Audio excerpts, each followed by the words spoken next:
Critic insight पेश करता है एबिगेल। जैसा कि आप जानते हैं कि अच्छी हॉरर थ्रिलर मूवी बहुत ही कम आती है जो ट्विस्ट और टर्न से भरी हुई हो, लेकिन ये मूवी जो हाल ही में मैंने देखी है ये आपको बिल्कुल निराश नहीं करेगी। मूवी एक्सप्लेनेशन के एंड तक बने रहें और अपने ओपिनियन कमेंट्स के जरिए जरूर शेयर करें कि ये मूवी आपको कैसी लगी। फिल्म की कहानी 12 साल की बैलरिना एबिगेल के साथ स्टार्ट होती है। बैलरिना एक फीमेल डांस की कला होती है जिसे आप काफी मूवीज में देख चुके होंगे। दरअसल ये रशिया और फ्रांस के आर्ट का एक हिस्सा होता है। खैर अब मूवी की तरफ बढ़ते हैं। मूवी की स्टार्टिंग एबिगेल के साथ ही होती है जो लगभग 12 साल की छोटी लड़की है। वही बैले डांस की प्रैक्टिस करके घर वापस लौटते हुए दिखाई जाती है। वहीं उसके घर के बाहर कुछ किडनैपर्स भी दिखते हैं जो एबिगेल को किडनैप करने के लिए आए हुए हैं। दरअसल लैम्बर्ट नाम के व्यक्ति ने उन सब किडनैपर्स को ये ऑपरेशन दिया हुआ है जिसमें उनको एबिगेल को 24 घंटों के लिए किडनैप करना है और लैम्बर्ट ने उन सभी किडनैपर्स को फिरौती से मिलने वाले $50 मिलियन का बराबर का हिस्सा करने का वादा भी किया है। अब क्योंकि लैम्बर्ट नहीं चाहता था कि वो किडनैपर्स जाने कि एबिगेल के डैड कौन है, इसलिए वो सभी किडनैपर्स को अलग अलग जगह से हायर करके लाया और ये ऑर्डर दिया है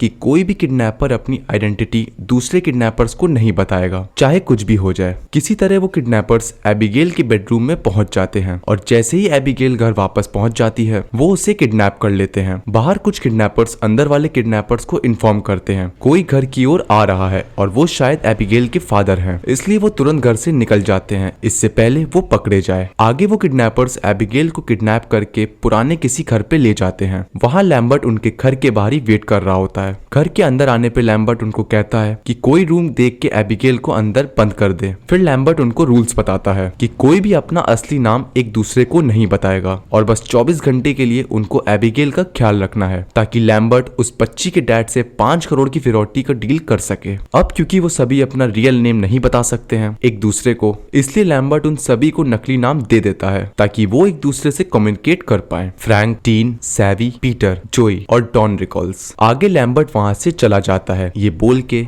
कि वो उनसे अब 24 घंटे के बाद मिलेगा। अब क्योंकि एबिगेल की आंखें पट्टी से बांध दी गई थी ताकि वो किसी भी किडनैपर को ना देख पाए, इसलिए एबिगेल का ख्याल रखने की जिम्मेदारी लैम्बर्ट ने सिर्फ जोई को दी हुई थी। आगे जब जोई एबिगेल के रूम में उसे देखने जाती है तो एबिगेल उससे रिक्वेस्ट करती है कि प्लीज उसकी आंखों की पट्टी खोल दो क्योंकि वो बहुत टाइट है। जोई को उस पर बहुत तरस आता है इसलिए वो मास्क पहन लेती है और फिर एबिगेल की आंख की पट्टी और हाथ की हथकड़ी खोल देती है। फिर एबिगेल रोने लग जाती है और जोई से पूछती है कि उसे पकड़ा क्यों गया है। इस पे जोई उसको बताती है कि बस उसके डैड से पैसे मिलते ही वो उसे छोड़ देंगे और यहाँ पे तुम बिल्कुल सेफ हो, और इस बात का जोई एबिगेल को प्रॉमिस करती है। फिर एबिगेल जोई को बताती है कि मेरे डैड को मेरी बिल्कुल फिक्र नहीं है और वो मेरे लिए तुम सबको पैसे बिल्कुल नहीं देंगे। आगे हम देखते हैं कि फ्रैंक एबिगेल को चेक करने के लिए उसके रूम के अंदर आ जाता है। अब क्योंकि उसे नहीं पता था कि जोई ने एबिगेल की आंख की पट्टी खोल दी है, इसलिए जैसे ही वो अंदर आता है एबिगेल उसको देख लेती है। इस पे वो तुरंत अब फेस हाइड करता है और एबिगेल पे गन पॉइंट करके उसको डरा के पूछने लगता है कि उसने मेरा चेहरा देखा है या नहीं। एबिगेल काफी डर जाती है और उससे बोलती है कि उसने फेस नहीं देखा है।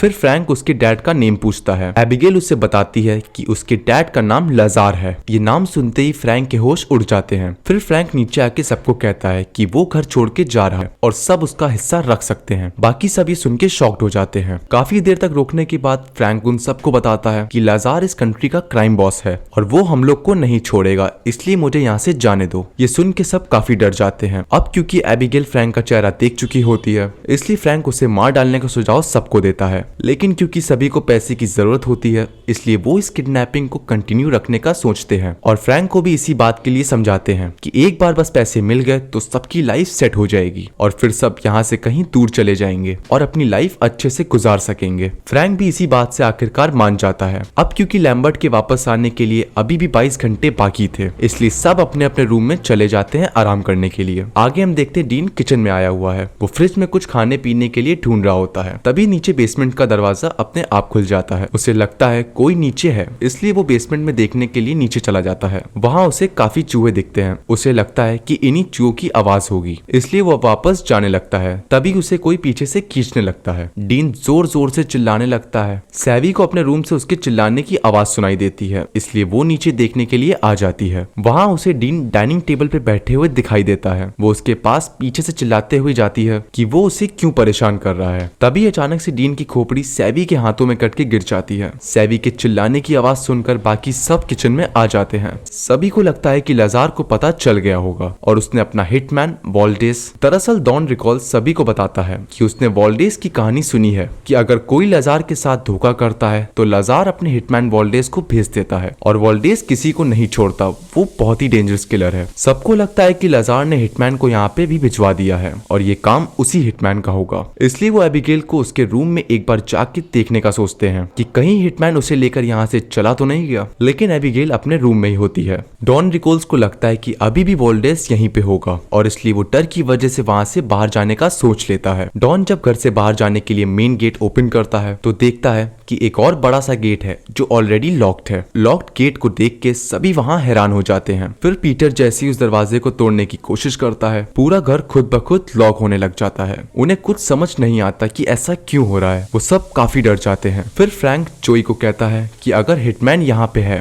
तो वो एबिगेल से जरूर मिल चुका होगा, इसलिए जोई ऊपर चली जाती है एबिगेल से पूछने के लिए। एबिगेल बताती है कि फ्रैंक ही हिटमैन है और वो यहाँ तुम सबको मारने के लिए आया हुआ है और मैंने अभी तक इसलिए नहीं बताया था क्योंकि अगर मैं ये बता देती तो वो मुझे भी मार देता। तभी जोई रूम से बाहर आके देखती है कि डॉन रिकॉल्स भी मर चुका है। अब जोई को यकीन होने लगा था कि फ्रैंक ही हिटमैन है, इसलिए वो फ्रैंक के पास जाके उस पे गन पॉइंट कर देती है। पीटर और सैवी देख के शॉक हो जाते हैं। उनके पूछने पे जोई बताती है कि यही हिटमैन है। उन्हें लगता है कि एबिगेल उनके साथ गेम खेल रही है और आपस में एक दूसरे को लड़ा रही है, इसलिए पीटर और फ्रैंक एबिगेल को मार डालने के लिए उसके रूम में चले जाते हैं। जोई उनको रोकने की कोशिश कर रही होती है क्योंकि उसने एबिगेल को प्रॉमिस किया था कि वो उसे सेफ रखेगी। पहले तो एबिगेल डर की वजह से रो रही होती है, लेकिन फिर अचानक से एबिगेल अजीब सा बिहेव करने लग जाती है। देन सैवी देखती है कि एबिगेल ने अपने हैंडकफ्स खुद ही खोल दिए हैं। सैवी जैसे ही सबको ये बताती है तब तक एबिगेल वैम्पायर का रूप ले लेती है और पीटर पे हमला करने ही वाली होती है। तभी फ्रैंक एबिगेल को गोली मार देता है। उसे लगता है कि अब वो मर गई है, लेकिन तभी वो अचानक से वापस उठ जाती है। वो सब डर की वजह से एबिगेल को रूम में लॉक करके वहां से भाग जाते हैं। सब नीचे हॉल में इकट्ठा होकर सोचने लग जाते हैं कि अब यहाँ से कैसे बाहर निकले। काफी सोचने के बाद फ्रैंक, पीटर और सैवी उसे मारने का प्लान सोचते हैं क्योंकि वहां से बाहर निकलना फिलहाल इम्पॉसिबल है। जॉय उनका इस प्लान में साथ देने के लिए मना कर देती है। आगे हम देखते हैं कि फ्रैंक, सैवी और पीटर एक रूम में जाते हैं जहां उन्हें एबिगेल उन्हें डीन की डेड बॉडी के साथ दिखती है। एबिगेल उन सब पे अटैक कर देती है। किसी तरह वो वहां से बच के निकल आते हैं, लेकिन एबिगेल उन्हें काफी हद तक इंजर्ड कर देती है। फिर जोई उनको कहती है कि उसने जो इंजेक्शन किडनैपिंग के टाइम लगाई थी उसे जोई काफी देर के लिए सो गई थी। उन्हें एबिगेल को ढूंढ के फिर से इंजेक्शन लगानी होगी ताकि सुबह तक उनको एबिगेल से बचने का वक्त मिल जाए। आगे वो सब अलग हो जाते हैं एबिगेल को ढूंढने के लिए और आगे हम देखते हैं कि सैवी एबिगेल को ढूंढते हुए एक बेसमेंट में गिर जाती है। वहां वो देखती है कि लगभग 100 से ज्यादा डेड बॉडीज वहां पे ऑलरेडी है। वो डर की वजह से सबको हेल्प के लिए बुलाती है। जैसे ही फ्रैंक और जोई उसकी तरफ जा रहे होते हैं तभी पीटर के पीछे से एबिगेल अटैक कर देती है।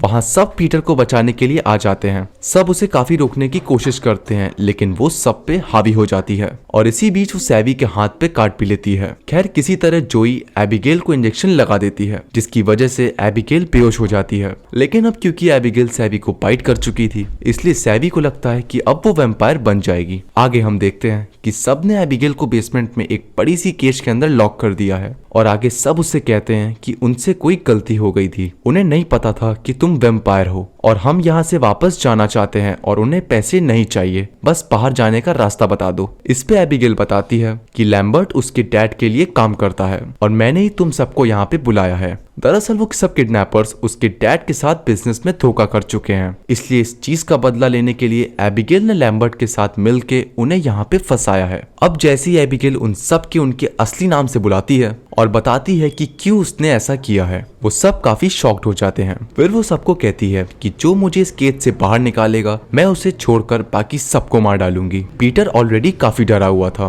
वो उसे बाहर निकालने को सोचने लगता ताकि उसकी जान बच जाए। वो केज का गेट ओपन करने वाला वाला होता है तभी जोई उसे गोली मार देती है। खैर गोली सिर्फ उसे छू के निकल गई थी। आगे जोई उसे कहती है कि एबिगेल हमको आपस में लड़ा रही है और हमें आपस में नहीं लड़ना चाहिए। आगे जोई और सैवी पीटर का इलाज करने के लिए बेसमेंट से बाहर ले जाते हैं और फ्रैंक को वहीं रुक के एबिगेल को देखने के लिए कहते हैं। तभी फ्रैंक एबिगेल से डील करता है कि अगर वो उससे बाहर जाने का रास्ता बता देगी तो उसे केज से बाहर निकाल देगा। एबिगेल उसे कहती है कि लाइब्रेरी में एक बुक है, उस शेल्फ से बाहर निकलते ही दरवाजा खुल जाएगा बाहर जाने के लिए। फिर एबिगेल फ्रैंक से केज खोलने को कहती है, लेकिन फ्रैंक मना कर देता है क्योंकि वो जानता था कि अगर उसने एक केज खोल दी तो एबिगेल उन सबको मार डालेगी। फ्रैंक उसको साफ मना कर देता है। तभी एबिगेल हंसने लग जाती है और अचानक से केज का दरवाजा तोड़ देती है, जिससे पता चल जाता है कि वो केज में बंद रहने की एक्टिंग कर रही थी। अब वो फ्रैंक को मारने वाली होती है तभी जोई वहां लकड़ी की दीवार तोड़ देती है,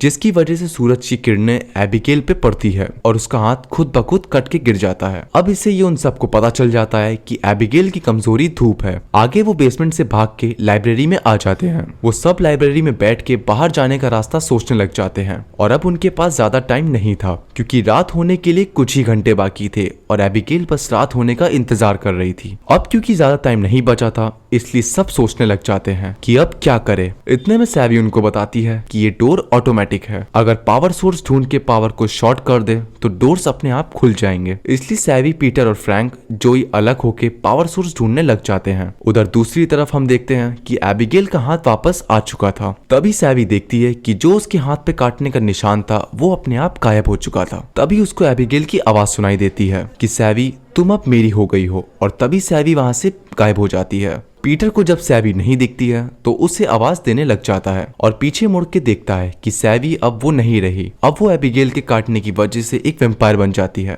इतने में पीटर पे हमला कर देती है। पीटर मदद के लिए आवाज देता है, लेकिन जब तक फ्रैंक और जोई वहां पे आ पाते हैं तब तक पीटर अपना दम तोड़ देता है। फ्रैंक और जोई वहां आके सैवी को देखते हैं कि वो एक वैम्पायर बन चुकी है और अब वो एबिगेल के कंट्रोल में है। ये देख के वो वहां सब भाग के लाइब्रेरी आ जाते हैं, लेकिन अब शाम हो चुकी थी और धूप की किरणें दीवार तक आ चुकी है, इसलिए सैवी वहां पे आ जाती है और उन्हें मारने ही वाली होती है। तभी जोई को एक स्टील का ट्रे दिखता है। वो उसे धूप की तरफ ऊपर करके उसकी रोशनी सैवी पे रिफ्लेक्ट करती है, जिसकी वजह से सैवी के चितड़े उड़ जाते हैं। तभी अचानक से लाइब्रेरी में एक खुफिया दरवाजा खुल जाता है। वो दोनों बंदूक लेके अंदर चले जाते हैं। अंदर जाके वो देखते हैं कि वहां पे एक और रूम है जिसमें लैम्बर्ट बैठा हुआ है और वही रूम उस पूरे घर का कंट्रोल रूम है। फ्रैंक गुस्से में लैम्बर्ट को मारने के लिए आगे बढ़ता है। तभी लैम्बर्ट उसकी तरफ देख के खुर्राने लगा, जिससे हमें पता चला कि लैम्बर्ट भी एक वैम्पायर है। इतने में लैम्बर्ट जोई का गला दबोच लेता है। फ्रैंक उससे पूछता है कि तुमने तो मेरा साथ दिया था जब मैं पुलिस में था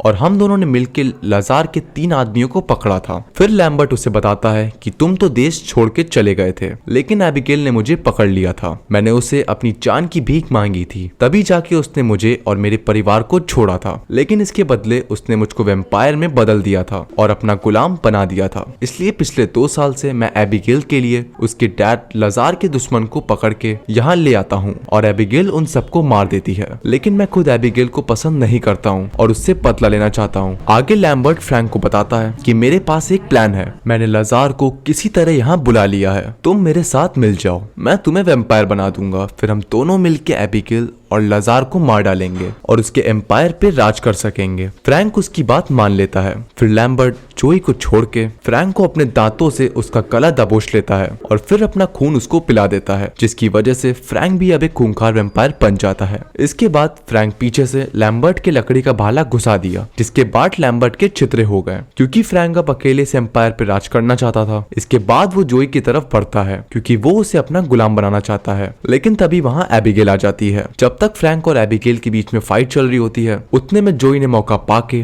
कंट्रोल पैनल का एक बटन दबाया, जिसकी वजह से घर के सभी ऑटोमेटिक दरवाजे खुल गए। वो वहां से बच के जाने लगी, लेकिन तब फ्रैंक एबिगेल को धराशायी कर चुका था। इसलिए फ्रैंक जोई को घेर लेता है और उसका गला दबोच के ऊपरी मंजिल पे ले जाता है और वहां से जोई को फेंक देता है, लेकिन किसी तरह एबिगेल उसको गिराने से बचा लेती है। बाद में एबिगेल जोई से कहती है कि फ्रैंक बहुत ही ताकतवर हो चुका है, मैं उसे अकेले नहीं हरा पाऊंगी, अगर तुम मेरा साथ दोगी तो मैं तुम्हें यहाँ से जाने दूंगी। फिर दोनों साथ मिलकर फ्रैंक से मुकाबला करने लगे, लेकिन क्योंकि फ्रैंक बहुत पावरफुल हो गया था वो एबिगेल को पटक के जोई का गले पे काट लेता है। इसके बाद फ्रैंक को लगता है कि जोई अब उसकी गुलाम बन चुकी है और इसलिए फ्रैंक फिर जोई को लकड़ी का खंजर देता है और कहता है कि एबिगेल को इससे मार दे। जोई उसके वश में नहीं थी, इसलिए वो फ्रैंक को ही मारने के लिए आगे बढ़ जाती है। इसके बाद एबिगेल भी उठ जाती है और दोनों मिलके फ्रैंक के सीने में वो खंजर भोंक देते हैं, जिसके बाद फ्रैंक के छितड़े उड़ जाते हैं। आगे एबिगेल ने जोई का शुक्रिया अदा किया और वादे के मुताबिक उसे वहां से जाने दिया। इस पे जोई उसे पूछती है कि क्या फ्रैंक के काटने की वजह से अब मैं भी वैम्पायर बन जाऊंगी। एबिगेल उसको कहती है कि तुम्हारे वैम्पायर बनने से पहले ही हमने फ्रैंक को मार डाला, इसलिए अब तुम वैम्पायर नहीं बनोगी। आगे जब जोई वहां से जाने लगती है तभी वहां लाजार